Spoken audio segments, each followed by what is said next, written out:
Hare Krishna, Krishna Krishna, Hare Hare, Hare Rama, Rama Rama, Hare Hare,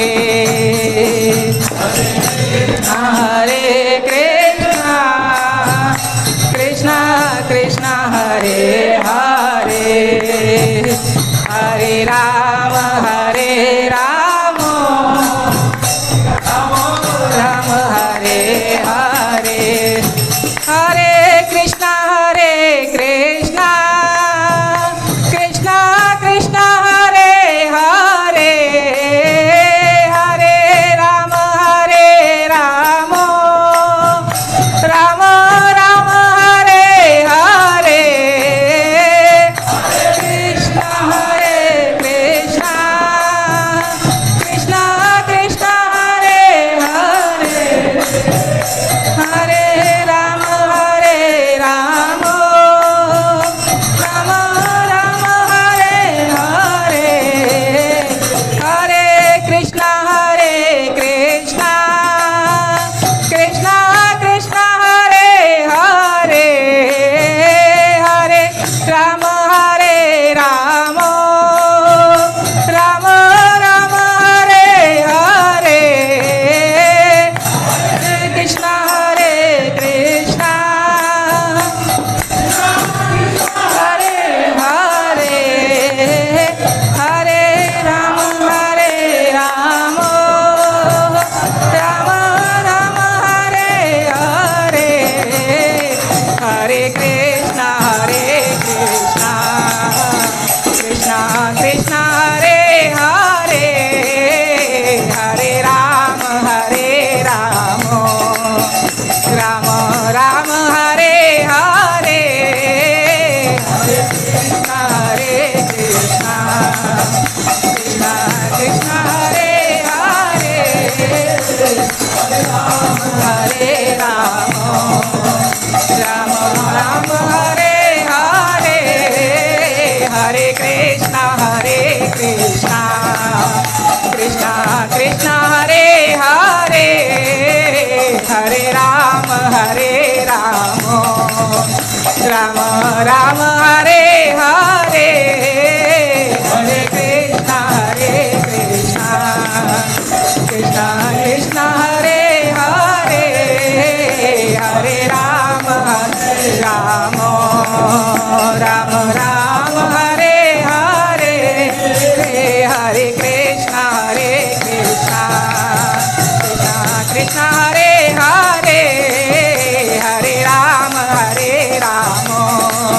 Rama Rama, Hare Hare, Krishna Krishna Krishna, Hare Hare, Hare Rama, Rama Rama, Hare Hare, Nitai Gaur Hari Bol, Hari Bol, Hari Bol, Hari Bol,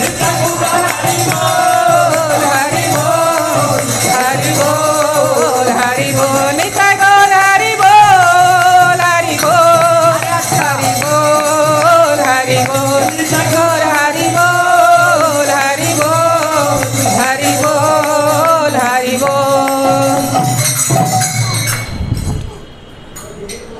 Om Namo Bhagavate Vasudevaya.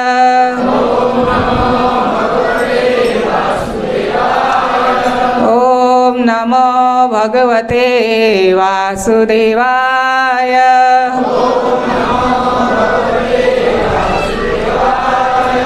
Om Namo Bhagavate Vasudevaya. Narayana नारायणं नमस्कृत्यं नरं चैव नरोत्तमं देवीं सरस्वतीं व्यासं ततो जायमुदीरये नाष्टप्रायेषु अभद्रेषु नित्यं भागवतं सेवया भगवते उत्तमश्लोके भक्ति भवति नरेष्टकी। ॐ अज्ञानतिमिरानन्दस्य ज्ञानञ्जनशलाकया चक्षुरुन्मिलितं येन तस्मै श्रीगुरुवे नमः। श्रीचैतन्यमनोभीष्टं स्थापितं येन भूतले स्वयं रूपं कदा मह्यं ददाति स्वपदान्तिकं। नमो विष्णुपादाय कृष्णप्रेष्ठाय भूतले श्रीमती भक्तिवेदांत स्वामिनिति नामिने। नमस्ते सरस्वती देवे गौरवाणी प्रचारिणे निर्विशेष शून्यवादी पाश्चात्य देश तारिणे। वाञ्छाकल्पतरुभ्यश्च कृपा सिन्धुभ्येवच पतितानं पावनेभ्यो वैष्णवेभ्यो नमो नमः। जय श्री कृष्ण चैतन्य प्रभु नित्यानंद श्री अद्वैत गदाधर श्रीवासादि श्री गौर भक्तवृंद। हरे कृष्णा कृष्ण कृष्ण हरे हरे हरे राम राम राम हरे हरे। तो आज मैं गुरु जी के आशीर्वाद से और उनकी आज्ञा से थोड़ा मुझे कुछ सेवा करने का मौका मिला, कुछ बोलने का, तो मैं कोशिश कर रही हूँ थोड़ा बोलने के लिए, और कुछ उसमें त्रुटि हो तो मुझे क्षमा करना। आज मैं भगवद गीता के अध्याय 2 श्लोक नंबर 62 का उच्चारण करेंगे। ध्यायतो विषयान् पुंसां संगास्तेषु सृजायते संगात् संजायते काम कामात् क्रोधो विजायते। तो इसका तात्पर्य इस प्रकार है कि जो मनुष्य इंद्रिय विषयों के अंदर इंद्रिय विषयों के फंस जाता है उसको आसक्ति उत्पन्न हो जाती है, और फिर वह आसक्ति से काम उत्पन्न होता है, और वही काम से उसको क्रोध उत्पन्न हो जाता है। तो ये भगवान कहते हैं कि जो मेरा भक्त नहीं है या जो भक्त नहीं है वह इंद्रिय विषयों का चिंतन करते हुए इन आसक्ति के अंदर फंस जाता है। कि जैसे कोई भी चीज़ जैसे उसको लेने की इच्छा है या पाने की इच्छा है किसी चीज़ के प्रति, तो उसके मन में पहले उसका विचार आता है कि मुझे ये चीज़ चाहिए। तो फिर जब उसको मन में पहले विचार आएगा, फिर उसके अंदर विचार करते करते वह व्यक्ति उसका ध्यान करता है। जब फिर ध्यान करता है तो ध्यान करते करते जैसे हमारा है ध्यायतो विषयान् पुंसां, तो ध्यान करने से फिर उसको उसके अंदर आसक्ति हो जाती है, और फिर वह कहते संगात् संजायते काम, तो काम को फिर उससे काम उत्पन्न हो जाता है, और ऐसे काम से क्रोध आता है जब वो वस्तु नहीं मिल पाती है। तो जैसे हम एग्जाम्पल देखेंगे कि जैसे कोई व्यक्ति है और उसको वह चीज़ नहीं मिल रही है तो उसके प्रति उसको आसक्ति आ रही है। एक व्यक्ति है तो उसको एक कार चाहिए, तो वो कार जब उसको मन में आ गई कि नहीं मुझे वो कार देखी है तो उसको उसमें बैठने की इच्छा हुई है, चलाने की इच्छा हुई है कि मैं उसके अंदर बैठ के कहीं ड्राइव करके आऊँ, ऐसा उसके मन में आसक्ति उसके प्रति चिंतन उत्पन्न हो गया। तो वो सोते उठते बैठते हर समय उसका चिंतन करता है। चिंतन करते करते फिर उसके मन में उसके प्रति आसक्ति उत्पन्न हो जाती है।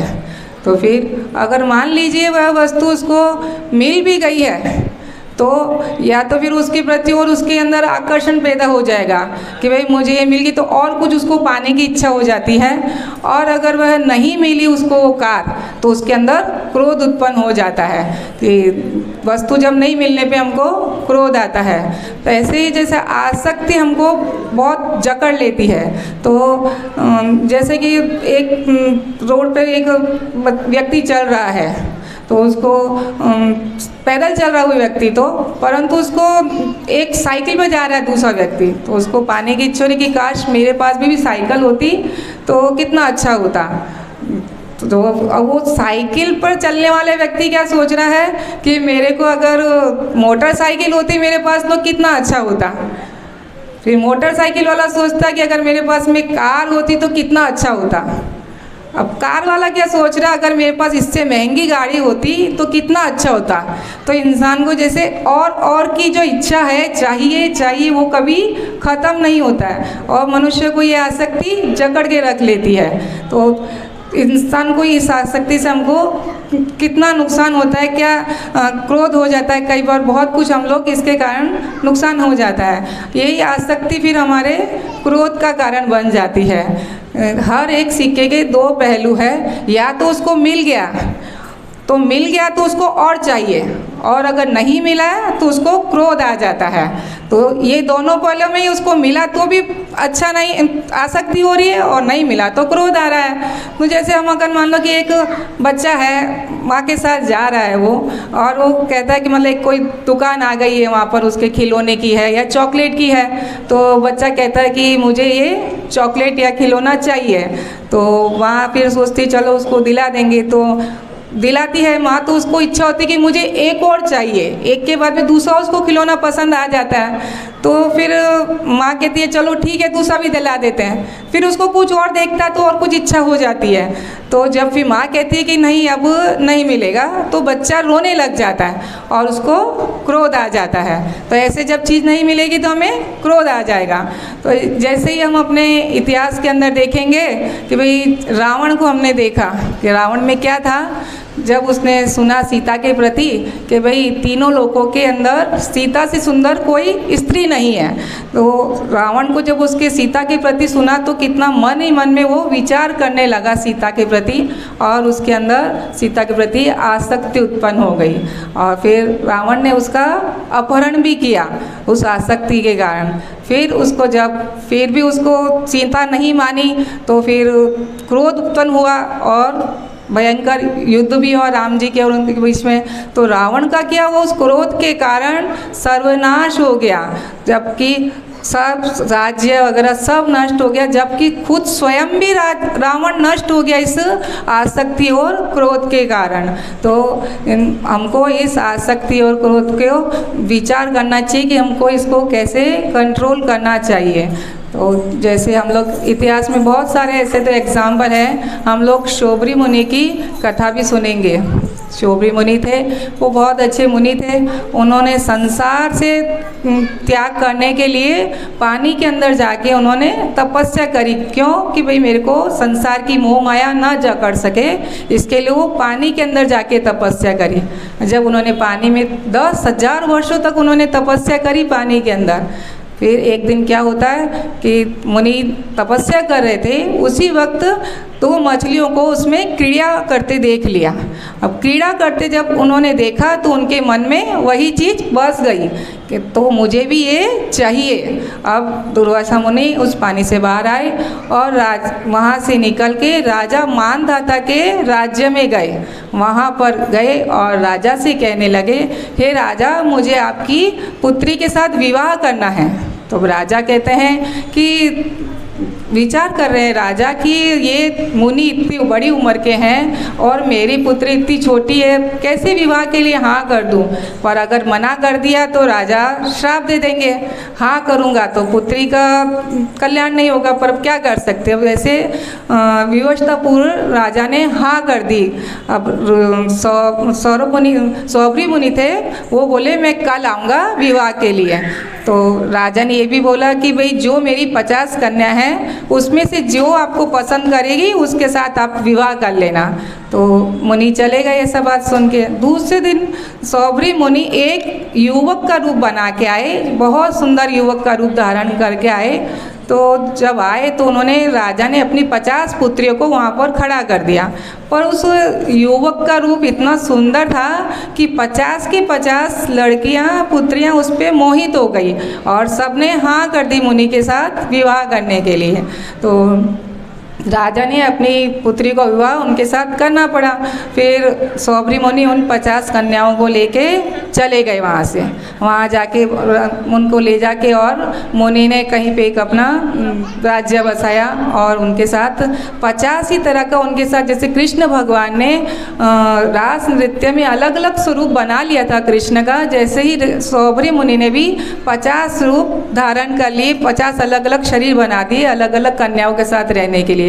काफ़ी समय तक ऋषि मुनि उनके साथ रहने लगे, तो उनको पुत्र भी हुए, बच्चे हुए, काफ़ी समय उन्होंने बिताया उनके साथ। अब एक दिन क्या होता है कि सौभरी मुनि बैठे हैं, अकेले बैठे हैं एक जगह, तो वो एकदम उनके मन में विचार आता है कि आज मैं इतनी तपस्या कर रहा था, करते करते मुझे क्या हो गया कि मैंने मेरी भक्ति खराब कर दी और ये सब आसक्ति मोह माया में मैं कैसे फंस गया।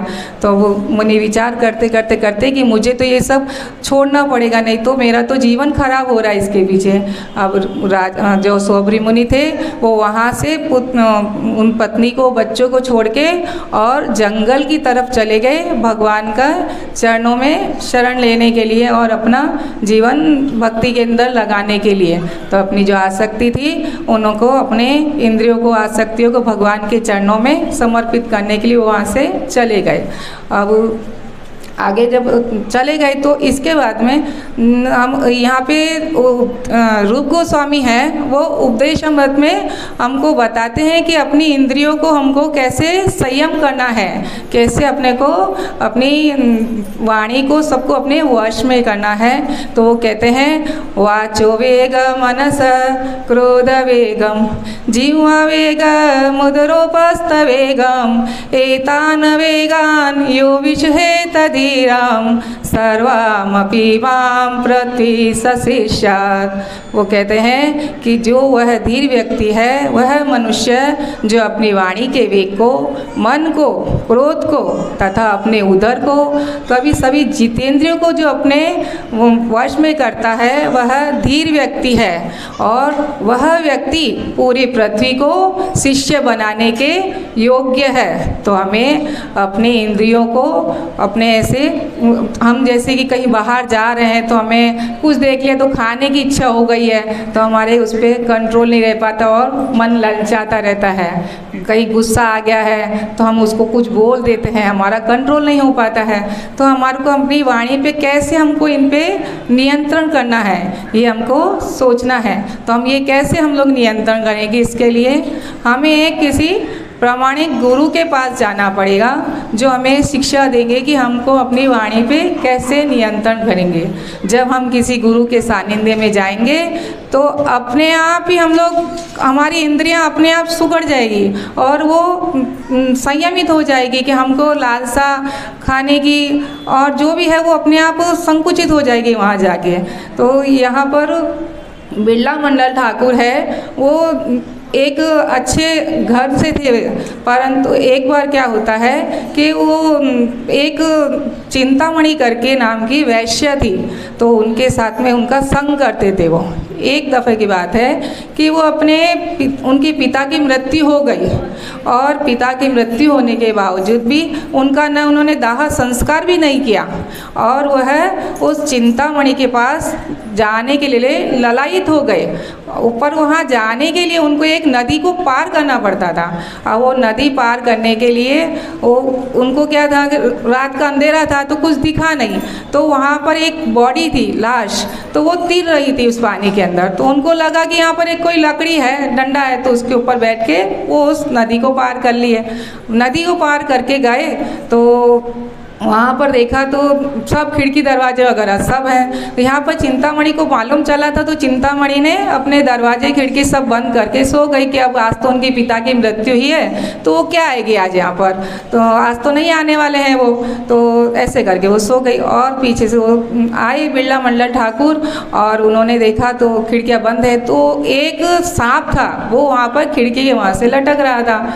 तो बिरला मंडल तो इतना आसक्ति थी उनके अंदर कि वो सांप भी उनको रस्सी लग रहा था। जैसे उनको उस पानी के अंदर वो लाश भी एक डंडे के समान लग रही थी, वैसे ही उनको वो सांप भी एक रस्सी के समान लग रहा था। और उसको पकड़ के खिड़की के अंदर, खिड़की तक पहुंच गए और खिड़की खोल के वो अंदर चले गए। तब अंदर गए तो चिंतामणि उठी और उन्होंने देखा कि अरे बिरला मंडल तुम अभी आए हो यहाँ पर, बोले कि तुम्हारे तो पिताजी की मृत्यु हो गई है और तुम यहाँ पे आए हो। तो वो बोले मेरे को तुम्हारे बिना रहा नहीं गया इसलिए मैं आ गया। बोले तुम तो बड़े मूर्ख इंसान हो कि तुम्हारे पिता की मृत्यु हुई और तुम यहाँ पर आए हो, तुम्हें शर्म आनी चाहिए इस चीज़ के लिए। अगर तुम यहाँ पर आए कैसे हो, तो बोले मुझे नदी के अंदर एक डंडा था तो उसके ऊपर बैठ के आ गया। और बोले यहाँ तक कैसे आए, तो बोले बाहर एक रस्सी लटक रही थी उससे मैं यहाँ पर आ गया।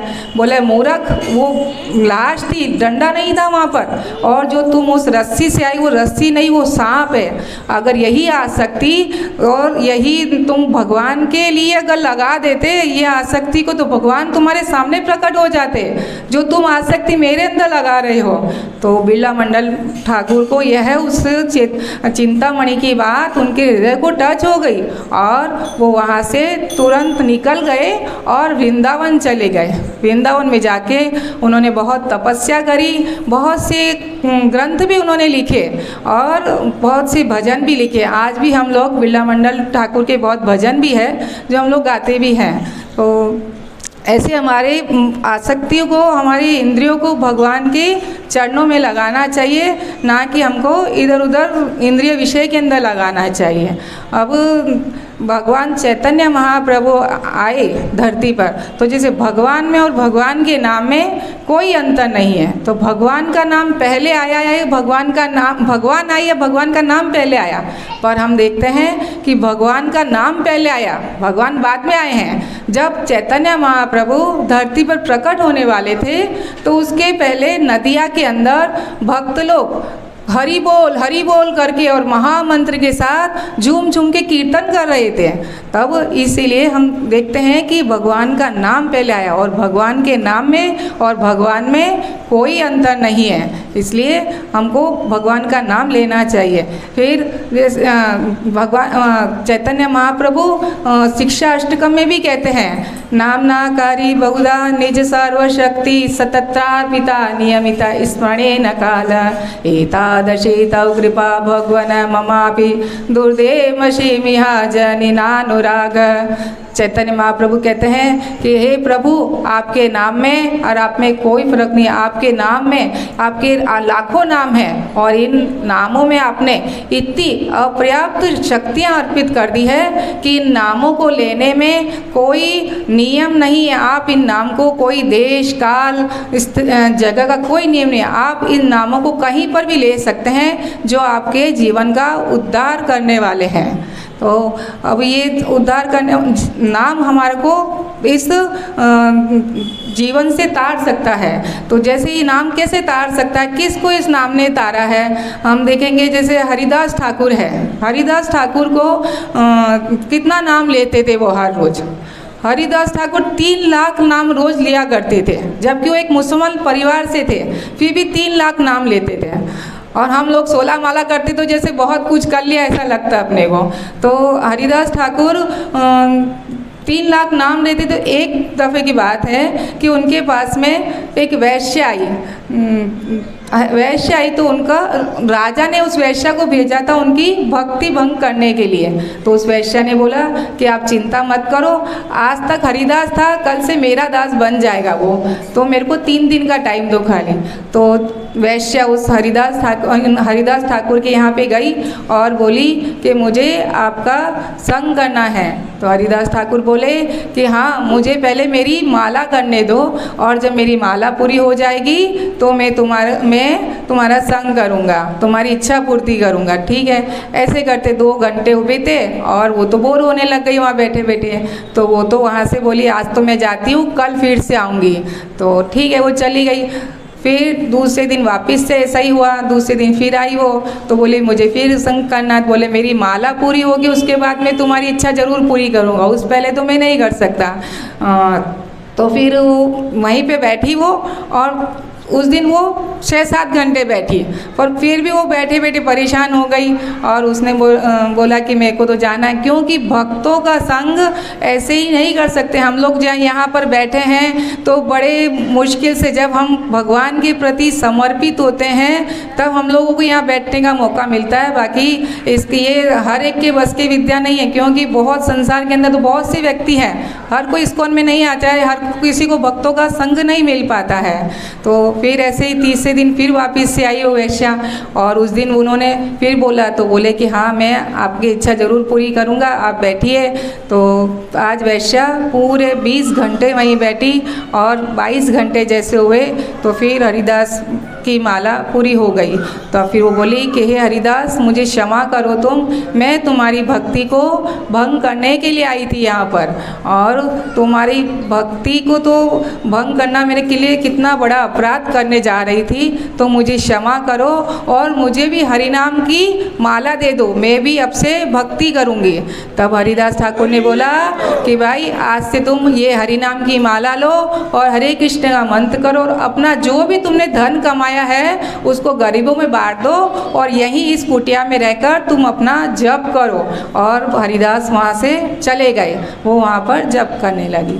तो अब जैसे हमको अब भगवान कृष्ण का ही नाम क्यों लेना चाहिए, अन्य किसी का क्यों नहीं लेना चाहिए? बहुत सारे हैं नाम लेने के लिए, तो शंकर भगवान है, ब्रह्मा जी है, गणेश जी है, अन्य देवी देवता है, उनका नाम हम क्यों नहीं ले सकते? खाली कृष्ण का नाम ही क्यों लेना चाहिए? तो क्योंकि भगवान शंकर और ब्रह्मा जी में भी भौतिक आसक्ति है, उनको अंदर भी क्रोध है, सब कुछ उसके अंदर भरा है जो हमारे अंदर होता है। उनका भी जन्म मृत्यु जरा व्याधि सब कुछ है।